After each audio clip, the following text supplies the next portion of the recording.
भस्मासुर की कहानी सुने हो शरद? गुड्डू वही है, भस्मासुर। हमारे देश में लोग अक्सर चीन का उदाहरण देते हैं और कहते हैं कि देखो एक जमाने में बीजिंग में AQI 800 के पार चला गया था और कैसे चीन की सरकार ने इस पर काबू पाया।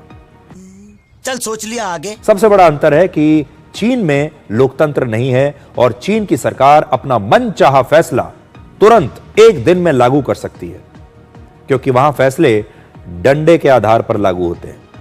तो क्या नाचो मैं? दूसरी तरफ भारत में लोकतंत्र है, विपक्षी पार्टियां हैं जो सरकार के हर फैसले पर राजनीति करती हैं। यहां पर संसद है, यहां पर सुप्रीम कोर्ट है, सक्रिय मीडिया है, इसलिए भारत में किसी भी फैसले को लागू करने में वर्षों लग जाते हैं। सच्चा पत्रकार बनना चाहते थे, नेताओं का दल्ला बन के रह गए। यही नहीं, अभी और सुनिए। Do you think Doordarshan will do a program like this?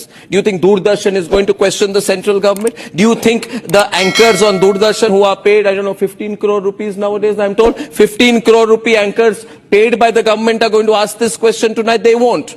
They won't. We will ask the questions tonight, right? Because, you know, I don't expect a 15 crore anchor of the government to ask this question tonight. अब तो सच बोल दे भोसड़ी के। दिल्ली में रहने वाले भी इंसान हैं, वो भी टैक्स देते हैं। उन्होंने क्या कसूर किया कि वो जहरीली हवा में सांस लेने को मजबूर है?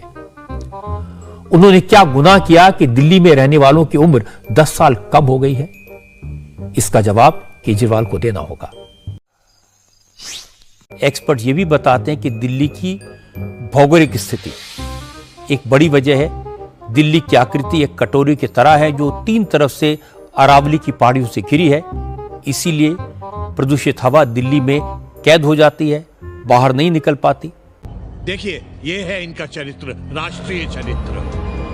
देश का कबाड़ा हो जाए, लेकिन ये लोग नहीं मानेंगे। चेहरों के सामने आते ही ये जो गुड तालिबान वाला मुखौटा था, नया तालिबान वाली जो थ्योरी सामने रखी जा रही थी, उन सब की हवा निकल गई। और चाणक्य ने आज से 2200 साल पहले कूटनीति का जिक्र करते हुए अपने मंडल सिद्धांत में लिख दिया कि शत्रु का शत्रु स्वाभाविक रूप से मित्र होता है।